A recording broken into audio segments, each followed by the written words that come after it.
बांग्लादेश की प्रधानमंत्री शेख हसीना जी के खिलाफ जो Bangladesh internal crime tribunal ICTBD ने ट्रायल किया, जिसमें प्रोसिक्यूशन ने उनके खिलाफ 5 चार्जशीट फाइल की। 3 मेंबर्स की ट्रिब्यूनल और भी आगे की जजमेंट अनाउंस करेगी। प्रोसिक्यूशन इसमें डेथ पेनाल्टी की मांग कर रहा है। उनके अनुसार शेख हसीना ने वहां जो भी घटनाक्रम पिछले समय हुआ उसके लिए वो जिम्मेदार है, बल्कि ये टोटल जो चार्जशीट फाइल हुई झूठ का पुलंदा है, गलत है। शेख हसीना और उनके परिवार ने बांग्लादेश के डेवलपमेंट के लिए, विकास के लिए, रोजगार के लिए, शिक्षा के लिए, स्वास्थ्य के लिए और विदेशी संबंधों के लिए बहुत बड़े बड़े काम किए। लेकिन कुछ वहां के ऐसे संगठन थे जो नहीं चाहते थे कि शेख हसीना जी के संबंध भारत जैसे दुनिया के बड़े देश से संबंध रहे, पड़ोसी देश से संबंध रहे।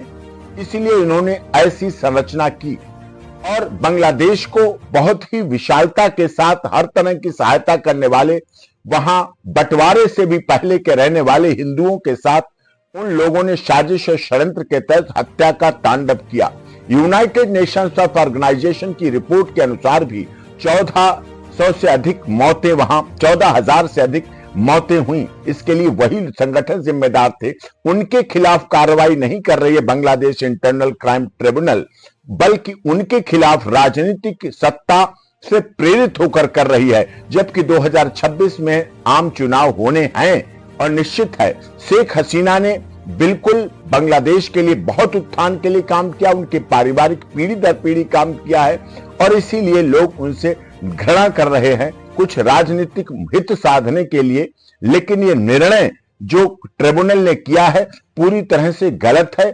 इस पर अंतरराष्ट्रीय इंटरनेशनल कोर्ट ऑफ जस्टिस और भारत सरकार को भी अपनी पहल को रखकर उनको प्रोटेक्शन भी देना चाहिए, न्यायिक लड़ाई में भाग भी लेना चाहिए और उन संगठनों को पर्दाफाश होना चाहिए जिन्होंने बांग्लादेश में रह रहे हिंदू परिवार, जिन्होंने बांग्लादेश के विकास के लिए काम किया, इस्कॉन जैसे टेम्पल को ध्वस्त करने, बर्बाद करने, वहां के लोगों के साथ, गलत करने वालों के साथ जो किया, उनके खिलाफ एक्शन हो और शेख हसीना जी को न्याय मिले। In the interest of justice, SS to justice for all की पराकाष्ठा आज शेख हसीना को